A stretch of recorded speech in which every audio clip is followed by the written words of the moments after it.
Hey guys, welcome to The Pursuit of Wellness, a show about the journey of wellness. My name is Kabir Uppal, and I'll be your host throughout this journey. I've been a fitness enthusiast for many years now. I see being fit and becoming a healthy individual as an ongoing process. I don't work in the wellness space. I treat this as a journey for myself as well.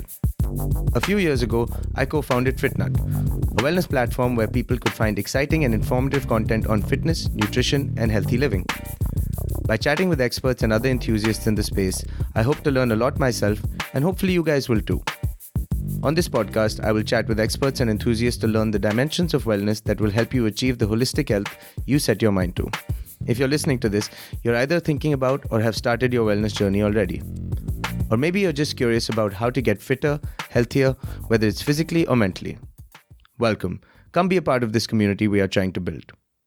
You can check out our Facebook group, The Pursuit of Wellness, where we interact with guests and listeners and discuss their journeys. We also discuss each episode and share stories that can help you redefine your life and achieve your fitness goals. You can also find us on Twitter at TPOW Podcast. You can also find this in the show notes. This is a Muncher Media production. In this episode, we'll be talking to Gautam Malhotra, a fitness and nutrition expert and entrepreneur. He has extensive experience in training and managing health clubs, and after completing his MBA from ISB, he has embarked on a journey to start his own nutrition-focused venture. You'll learn more about this from him in our episode. I had a great chat with Gautam. We talked about fitness for teens, why people fail on their journey, and intrinsic and extrinsic motivation. All of these things are important on this journey. Let's jump in, guys. Before we jump into the episode, I'd like to take a moment to give a quick shout out to our sponsor. This episode is sponsored by Sproutbox, a premier co-working space in New Delhi. With no lock-ins and month-to-month flexibility, you can choose between shared desks and private workspaces designed to help you build your next big thing. We're actually recording out of our studio here in Sproutbox's Okhla location. Check out our show notes for more details on our sponsor.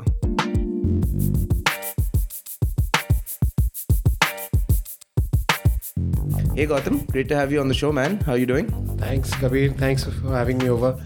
It's my pleasure. Awesome. So I've already given our listeners a little bit of an intro about you, but why don't you tell us a little bit about yourself in your own words, what you're up to these days, and just what your little quick brief on your background. Thanks. So I'm a fitness entrepreneur, influencer, and a coach. The three different aspects that I have about myself are not just words, but I live by them. So over the last 10 years, I've worked at the grassroots levels with fitness chains, Fitness First being one of them, with Powerhouse, then with sports academies, Bishan Bedi Cricket Association, Romit Bose Golf, with the Delhi Golf Club, Delhi Gymkhana Club. So I've actually worked with a lot of people over the last 10 years to make them fitter, healthier, and make some sort of change. We all talk about it. Somebody has to do it. That's where I started. But I wasn't always a fitness guy. I was somebody who was asthmatic, bedridden, maybe even sheer lazy for probably maybe 6, 7, 8, 10 years of my initial life. Till when I turned 17, 18, somehow got some motivation, got the right mentoring, very important. And I would say the people who mentored me then are still probably the best mentors I still have. So that's where I started about fitness. But it was all at that time. It was just about becoming bigger and stronger and maybe impressing girls as well. I don't know a single guy who hasn't done that. Okay, so that's where I started, and then I got into the nitty gritty of coaching people. That just happened by chance, though. I was studying for my MBA. I was going to apply to colleges in the US, to India. I gave my GMAT. And just then, while you were doing that introspection process, it just struck me that this is not what I maybe want to do. I wasn't still sure. I still am not sure. We're still figuring out a lot of things, all of us. So at that point of time, I decided to take a chance. I take maybe a gamble. And I quit my job at Coca-Cola. And then I joined Fitness First at Select City Walk when it first was coming up in 2011. And it's been a great journey since then. I worked with Fitness First, set up my own health club, worked with everybody in the sports conditioning segment as well. That's what I've done in the past. And while I was still doing all of this, I also had the ambition and the drive to finish my education. So I went back and finished my education from ISB, Indian School of Business. Came back, we had a baby, so took a 2-year sabbatical, and now I'm back in the business of fitness, so as to call it loosely. Now these days I am associated with a movement that is very close to my heart. It's about fitness for kids, and it's not just fitness, it's about physical activity and wellness.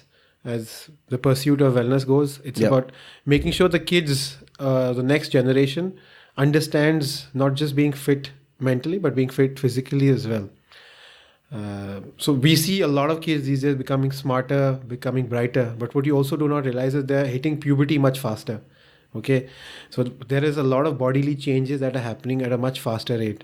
Kids were able to probably throw, run, jump at the age of 6, 7. The skills that they could master at when they were maybe 6, 7 years old, they are not even being able to master them when they're 13.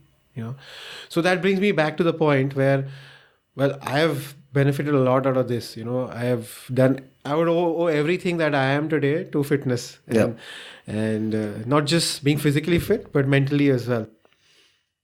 So that's where this movement called Lean Teen Routine, it's something that I'm passionate about. Again, I'm working at the grassroots level. I can talk about it. I can write a blog. Yeah, actually, that's what I wanted to kind of jump into next. In terms of Lean Teen Routine, just as you mentioned that kids are now not being able to do stuff at 13 what they were able to do at 6, 7. Just for some of our listeners who are parents or who are elder brothers, elder sisters, what is a good time for, say, a young person, whether they're a preteen or whatever, to actually get into fitness, whether it's playing a sport regularly or actually joining a program like yours where they're trained in terms of conditioning, in terms of functional training, in terms of agility training or running, stamina, endurance, whatever it is. What do you think is the perfect time for a parent or a young person to make that decision to get into it? I think it should be from day one. And I mean, even a 2-year-old or 3-year-old should be encouraged to do activity. It may not be called fitness, because for kids it's not fitness. What is fitness for us is games for them. Yeah. Right? It's playing. It's every day. It's every day. Yeah. And I'm going to get a little technical here, as a mandate by the American Council on Exercise, every kid should get 60 minutes of physical activity. Right? It's like... it's as elementary as eating, as feeding your kids. So it's as elementary as that. So I don't think there's an age where you have to do it. But yes, let's say if you want to get into structured programs where the kids can absorb something and understand, kids as young as, why not take Tiger Woods as the best example? Yeah. All right. He started golf at the age of 3, which some people say was maybe too young, but he excelled and he did very well. And there are tons of examples, there are so many people, so many kids. It's basically about making sure that your kid gets some physical activity from a very young age. So 3 would be as good as the starting point. It may not be for a program like mine. My program caters to kids from the age of, let's say, 8 years onwards. And that's because we do it outdoors, we do it at a higher pace and intensity. But other programs are there. If you want your kid to get into a structured activity, I would name gymnastics to start very early, swimming, athletics, or any sport like cricket, basketball, football. Football is probably the best. Why? Because it doesn't need too much skill, right? It just needs a ball, and the kids can start kicking from that age. Yeah, the infrastructure required is not that much, and they can actually just pick it up and get started, right? Exactly. So, what I would really like to make a point over here is don't make it regimented. Yeah. Let them have fun. Absolutely. Awesome. I think that's great advice. Being able to select that activity, whether it's gymnastics, swimming, getting them started early. But in terms of, understanding a little bit more about the regimented bit that you were mentioning, what goes into actually training that age group of, when we had spoken before the show, it's usually for you, it's 8 to 14 that you're training, right? What goes into actually creating that regimen for that age group? And how does it pertain to sports that they might be playing, right? Whether they're doing cricket, basketball, football, golf. How do you as the trainer decide, what should be the regimen they're following, what should be the workout they're doing, and how often should they be doing it for them to, 1, get enough exercise, and 2, actually add value in that sport so they get better at, performing in that sport? So I think fitness for everybody has certain normal things that everybody should be able to do. You should be able to run well. You should be able to you should be flexible, and you should be strong. right? So now whether you're playing golf, cricket, football, the skills may change, but all these things are involved in it. Even for a sport like golf, you may think that it's a lazy man sport, but if you look at the golfers of today, Rory McIlroy, Jordan Spieth, even Tiger Woods. Tiger Woods changed everything once he came into the picture. So for the program that we do for the kids, it's about working on two things. One, fundamental skills, which means all kids should be able to jump, run, skip, throw. Okay. And then functional skills. Functional means that they should be able to move better, they should be able to be more agile, coordinated, and these are the things. So I wouldn't say that you start specializing for a kid when he's 8 years or 10 years of age, that I want my kid to become the next Tiger Woods. And science has said that over and over again. If you go back to science even now and read the best authors or the best research which is being done on this, they talk about making a kid excel at many things and then specializing at a much later age. A cricketer like A.B. de Villiers, I mean, it's probably the best example in my mind. He's a single-digit handicap golfer. He's represented the state team in the South Africa team in football, in rugby, and is now probably one of the best batsmen and athletes on the field. Wow, I had no clue that he had done all of that. So if you were to go and read about A.B. de Villiers, he'll probably be the best example. So that's what. So we decide on the basis of, and then there are special cases. So if a kid is, let's say, I won't call them obese, but if they're overweight or if they need certain special conditions, then you have to make sure that for the first 10 odd session, he does a one-on-one thing with any trainer or get some special attention in a smaller group where the kids are of similar, maybe age or similar body structure, something like that. Awesome. So I think that's a great takeaway for parents, right? Not to at least give them that general strength, agility, flexibility, ability to run early on, have more of a general format, and then help them, specialize at a later stage, right? When they've maybe hopefully got an interest in a specific sport, as opposed to you pushing them into it. So that's great. Do you have any other advice, for parents? I think, as we were discussing before the show, a lot of parents now are maybe confused about how to, keep their kids occupied or make sure that they're distracted enough so that, they're not causing a ruckus at home or distracting the parents from work. You and I were chatting about how currently that responsibility has been given to technology in terms of iPhones, iPads, tablets, devices to keep them, television with, cartoons or various other things. What are some things that, can mentally and physically stimulate the kids so that they're, one, active at home, when say they're not in your training program, but at home, or, just something that'll help them stay active at home as well? I think the first thing is that the parents themselves have to be active, have to understand fitness. It's not just about being following a fad diet, because kids are watching you at every point of time. It's about the entire lifestyle of fitness, right? You need to make sure that you are yourself motivated enough to enjoy a healthy life. That's the first thing. The parents' mindset has to be there, right? You can't expect your child to do B when you're doing A. So that's the first thing. So set an example. Yeah, set an example, man. Make sure that your kids follow you in your footsteps. That's the first thing. Now that's about how you do what you should do for yourself, right? I train adults. When I train them, the idea to train I'll just go a little off topic here, because when I think about training kids, I tell the kids that this is what you should do. Maybe even if I have contact hours with them twice a week, which is very little, and they're spending more time with their parents, but at the same time, the parents have to understand that they are spending more time with the kids, and they are the ones who have to be educated more. So I need to reach out to the parents as well. So that's where I tell parents that if you want to make sure your kids are fit, you come and join me as well. Yeah. And get fit. That's what you need to do. I'm not saying physically, but mentally you should join. Yeah. Be there seeing what's happening. Precisely. That's one. Second, let's talk about the tangibles. Let's say, how did we keep ourselves busy, right? There were flashcards, there were puzzles, there were various different things that you had, like the match, like you had, like just the other day, I was with my mother-in-law, and she'd kept some of the toys from her kids' days. Let's say there were these flashcards which had 2 bunny rabbits and 2 houses. Yeah, memory games. Memory games. You basically match the things and you make them learn. And it doesn't take a lot. I'll tell you where it takes a little bit of time is that instead of handing that iPad to the kid, you'll have to take it out for him or her. Set it up. Lego sets are fantastic for kids of all age groups. Now let's talk about older kids, and they're playing with on the video game. Set times. I think it's good. Let's say, well, gaming is supposed to increase a lot of creativity in kids with the right games. That is, let's say that.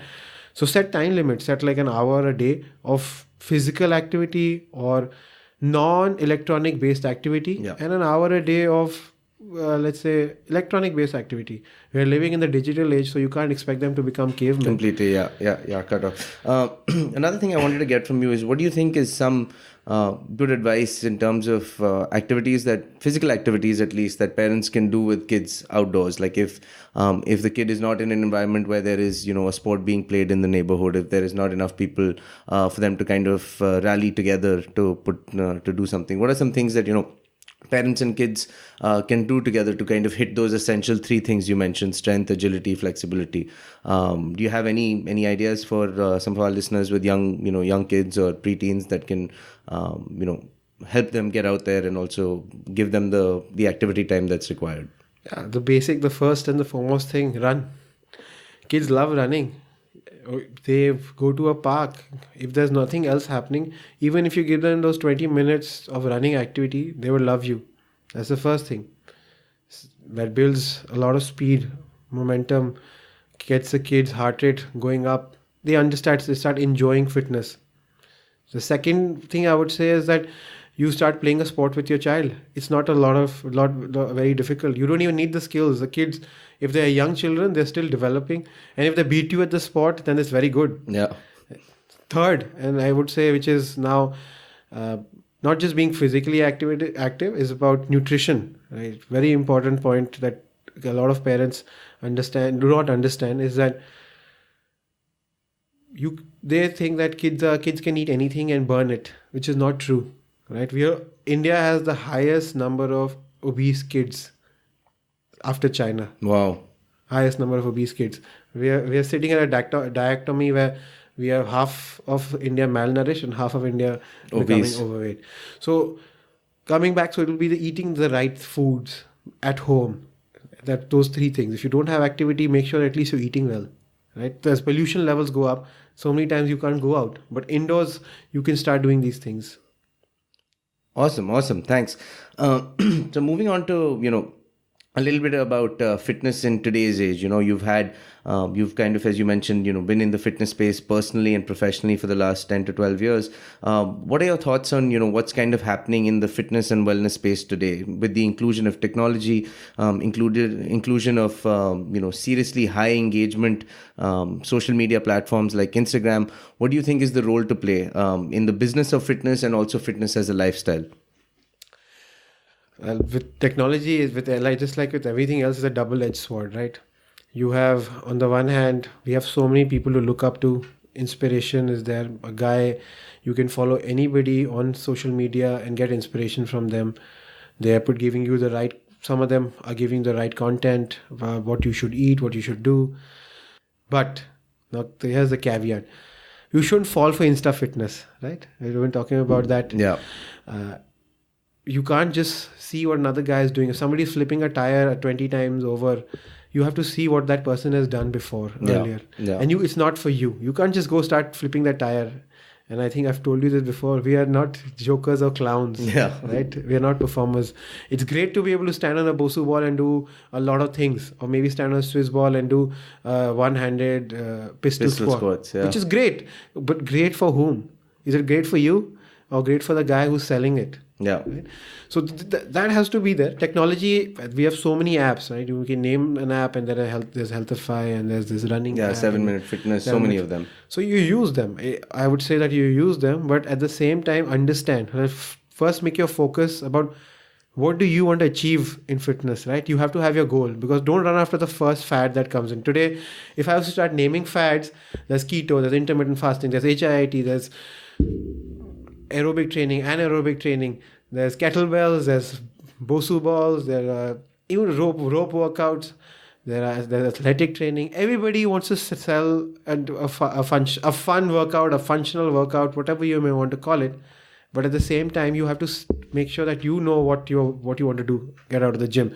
So make a plan. That's where it is important.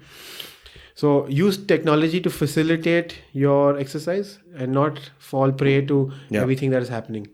So I mean, a good point would be, even if you do want to be able to stand on a Swiss ball and do a pistol squat, remember the amount of training that will probably have to go in to get you to that level, right? So maybe seek out a trainer or a professional that can tell you how much core strength, how much balance strength you actually need to be able to get to that level without breaking your face, right? Precisely. Very, very important, So, well, that's where that whole lifestyle fitness comes into the picture. Yeah.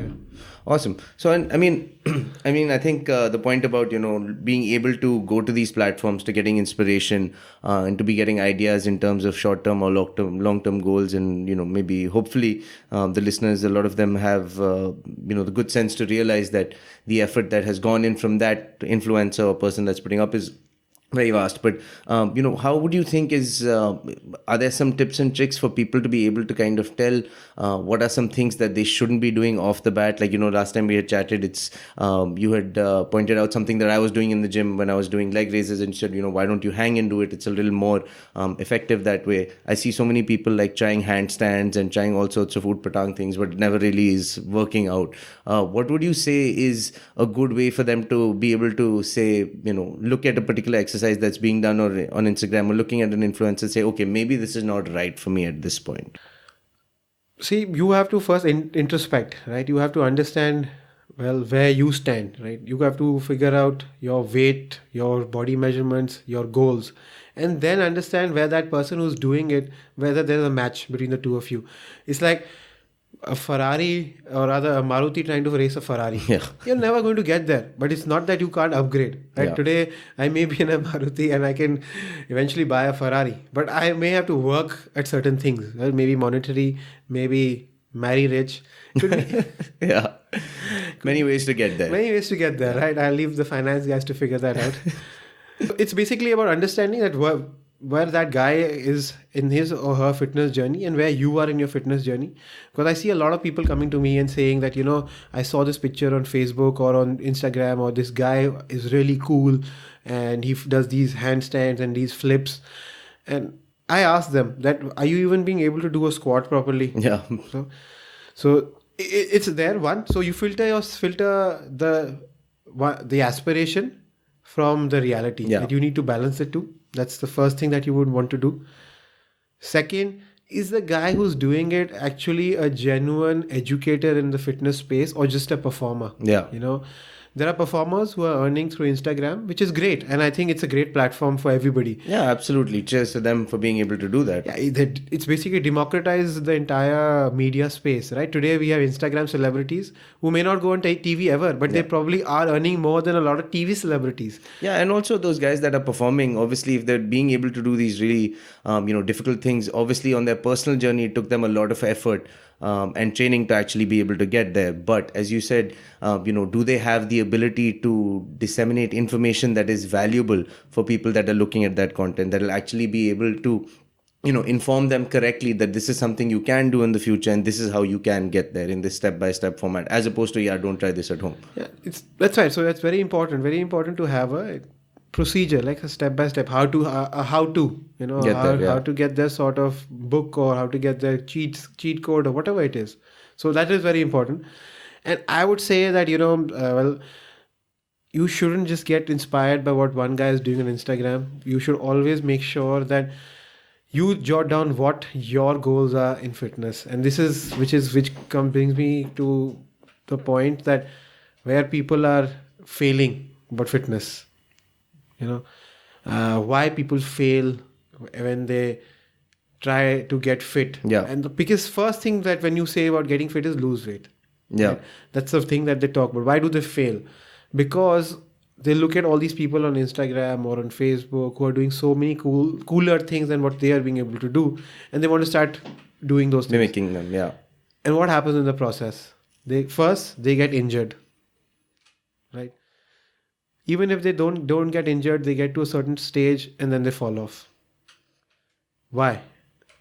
Well, very importantly, is that because there is no correlation between the extrinsic motivation and the intrinsic. Yeah, that's actually one thing that I wanted to get to in terms of this discussion. We always talk about what it takes to succeed on a fitness journey. Obviously, you have to have a regimented exercise plan. You have to have a great nutrition. You have to have the education and the right professionals helping you out. But in terms of intrinsic and extrinsic motivation, in your experience of training multiple people of multiple age groups, what are some things that are guaranteed, or almost maybe not guaranteed, but most likely to lead to you failing because of certain certain considerations you didn't take, or as you just mentioned right now, right, that your first motivation is to lose weight, but there's so much more you have to do post that. So what are some things that you think that are genuinely going to make somebody fail that we should definitely avoid? So first thing, of course, is that you make sure that you understand what your extrinsic motivators are and what your intrinsic motivators are. Why did you get to the gym? Why? What is the reason? So did somebody just sell you the membership and you turned up over there and you're like, okay, chalo, everybody's doing it, I'll also do it. Is that why you came there? Then you're wasting your time, right? You are not going to get fit unless you understand as to why you're there. For some people, it is basically a health consideration. I have friends, for that matter, who have yo-yoed on this journey so many times. There's this friend of mine who lost 30 kgs and put back for 40 kgs and again has lost 30 kgs. And it's not happened overnight. Yeah. Now, what was the time span of that journey for him? So the first time when he lost about 40 kgs, it took him 2 years.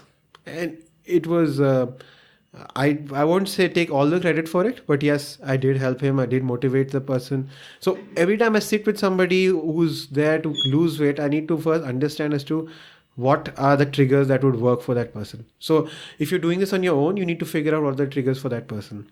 So the first journey took him 2 years. Well, I mentored him through some of that. Then we weren't in touch, and I wasn't around in the fitness space. So he put on some weight back again. But this time he's now again getting fit, but without me. Excellent. So when you initially trained him, there were probably a lot of things that, you kind of helped him learn in terms of trigger points, in terms of takeaways that he was able to then apply himself, 2-3 years down the line when he wanted to get back on the journey of wellness for himself. So the trigger point for him, where I understood, was that he had seen as a teenager his dad getting a heart attack at 44. And this is somebody, his dad, and there's a family by itself who doesn't smoke.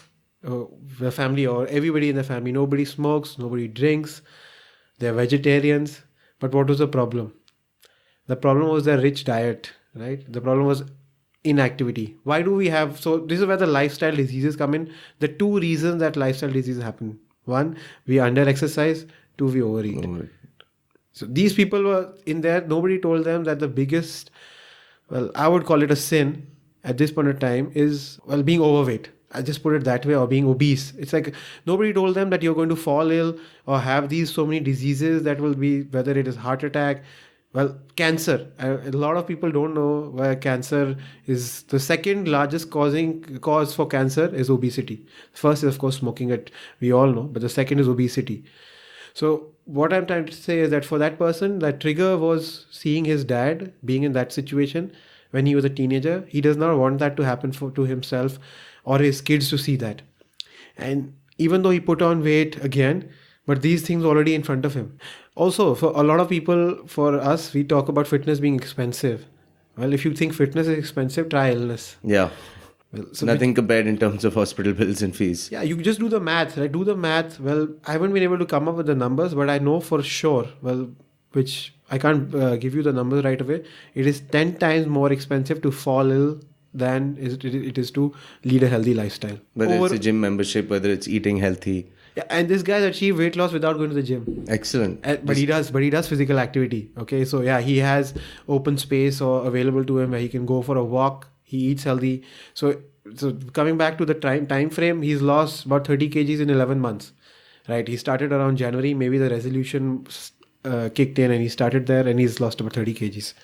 So it's about, so I think you were talking about why people fail. It's about getting your motivation right, is to understand why did you get into the picture of getting fit. Get fit, understand why you're doing it, And I think it won't take you too long to figure out. Yeah. And then, just to touch a little bit more on the intrinsic and extrinsic motivation, I think one very interesting point you had made when we were chatting before the show was, as somebody who's on this pursuit of wellness, maybe whether it's looking at yourself in the mirror, whether it's, writing in a journal, reiterating why you're doing this to yourself, right? You had said that a good way would be to every morning before you're going to the gym or before you're going to the park to exercise or play a sport, kind of, announce to yourself why you're doing this, remind yourself of the triggers, as we've talked about, as to why you really want to be on this pursuit. Yeah, absolutely. You have to keep telling yourself as to why you did it, why did you start, and when are you going to end?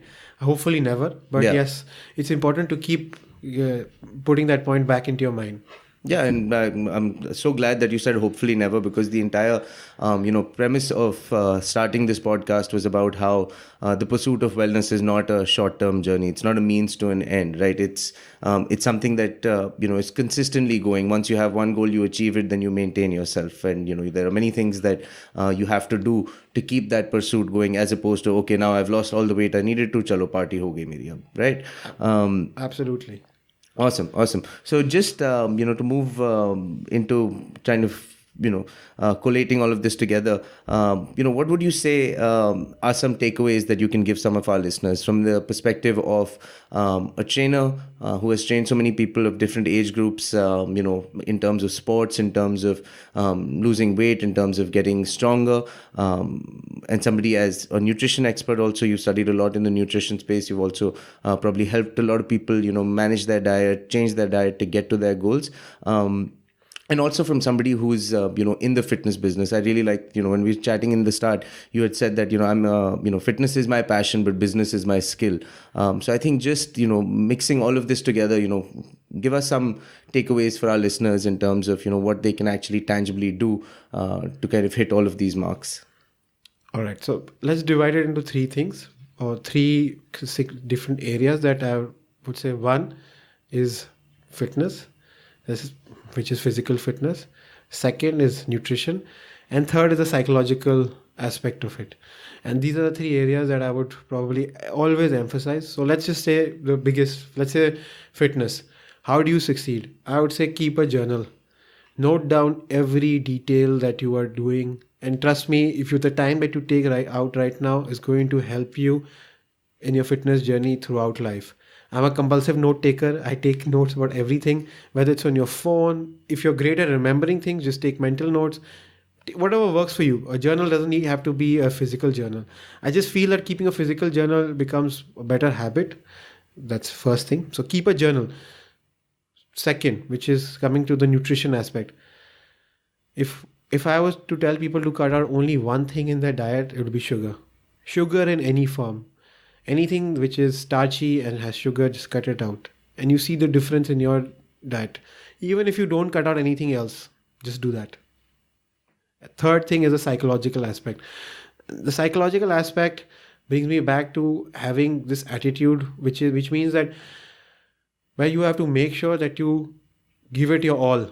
At every point of time you go to the gym, you make sure you give it your all. And this is where the mental prep comes in. Whether you're driving to the gym, you have to understand that you're going to give it your all and you make the most of your gym session. So these are the three things which are just like you can try even today and tell me whether they work or not. Awesome. So yeah, just a little bit, thanks for those 3 points. Just also, as somebody who's been in the business of fitness, you've run 2 health clubs. You've been a part of, the training team at one of the biggest health clubs in India. You've, seen the management there. You've also kind of dabbled. Now you're playing around in the space of, giving training to, younger people. And also, in terms of the nutrition business as well. What are some things that, you would like to tell people because fitness and nutrition is such an upcoming market, it's definitely here to stay. What would you give some in terms of advice to people who want to get involved in the fitness business, whether it's starting a health club or starting a nutrition business or activewear brand. I think the point that you made about the psychology of people in terms of whether it's keeping a journal, that's more personal. But what are some things to keep in mind when you're actually getting into this business, which is so psychological? Also, when you're actually trying to market this, whether it's a nutrition product or a fitness wear brand or actually a health club. Well, the first thing is that have a great product. Which is sacrosanct. It can be a tech product, it can be a dish that you're making for a keto guy. The product has to focus on the product. That's the first thing. If you have a good product, somebody will help you market it. You will get there. So focus first on the product. Second, very important is that, let's say if you're going to where in the health club space, if you have some amount of money to start up with your health club, make sure you have money to run it for 6 months as well. Okay, that's where the maximum number of health clubs shut down. If you don't have money to pay salary, if you don't have money to pay electricity, rent, etc., you will start cutting corners, and that's where you lose customers. Third, use social media. Be out there, talk to people, talk to Kabir. Make sure. So use social media to get your word out. Because we're living in a very social environment, and word of mouth is the best marketing platform that you can get. These are 3 things which would help you run any business, I think, which is the product, the marketing, and use of platforms. Awesome. So some great takeaways for people that want to get into the business of fitness and nutrition. Thanks so much for that, Gautam. So yeah, just to wrap up, man, thanks so much for all the great chat here. Just for some of the listeners that are parents or that are, as I'd mentioned before, elder brothers, sisters, cousins that want to potentially get their younger siblings or younger family members or younger friends even into, some activity and fitness, how can they get in touch with you? How can they get involved? Tell us a little bit about that. So I run fitness programs out of Chhatarpur Farms right now, and we have a small facility where we train kids, and we run these boot camps for kids twice a week over there on Tuesdays and Saturdays. You can check out the timings on my Facebook page, Lean Teen Routine. That's where you can get all the details about the program. You can get in touch with me. I'll be more than happy to help you in any way. Even if you can't send your child there, I will be able to try and get some sort of fitness activity to you. Secondly, I have an Instagram page, GMAT Fitness, which I borrowed from my MBA days, in which I give out a lot of information about how you can incorporate fitness in a busy lifestyle. If you are a corporate working guy, if you're a parent, or even if you're a student who's studying for an MBA program like me, like I was, you can get in touch with me there. I'm also setting up a nutrition company, which is basically going to be at the cusp of health, nutrition, and technology. Great. Thanks for that, Gautam. So we'll have all those details for our listeners in our show notes. All of the details about the Lean Teen Routine, GMAT Fitness, and the nutrition brand that Gautam will be working on. Thanks so much, Gautam, for taking the time out to chat with us, man. It's been great, and hope to, chat with you more about the fitness business and generally all the great things that are happening in this space in the future. The pleasure has been mine. I wish you all the best. I think you're doing a great job. Thanks a lot, man.